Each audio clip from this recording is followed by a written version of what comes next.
Goedendag miteinander. Nu heb wir Herbst. Und unsere Ulla, mijn oudste zuster, in detten Jahr beter bekannt als Michels Ulla, die heeft ein Gedicht geschrieben über den Vogelbeerbaum. Und das will ich euch liegses eben verlesen. Und das Gedicht beträgt sich nicht bloß auf den Vogelbeerbaum, nee, das beträgt sich auch auf uns Menschen.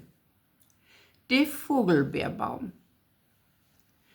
Et rück no Herbst. Die Schatten werd länger. An Wall statt der Baum für sich alleine. Nicht mit n grauten Trop binene, he is n Enselgänger. Sein Jahreswerk hef he nu don.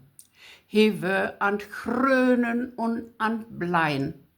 But da hef man em über sein. He mag nix ut und leit sich über gaan. Men nu is seine beste Tiet.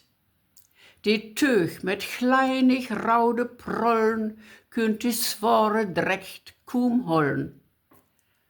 Nu blieft men stehn, kiekt an die Siet und denkt, he brugt den Herbst nicht fröchten, wenn auch die Welt dat Bleien pucht.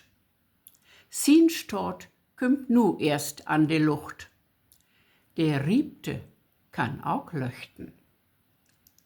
Gut gaan.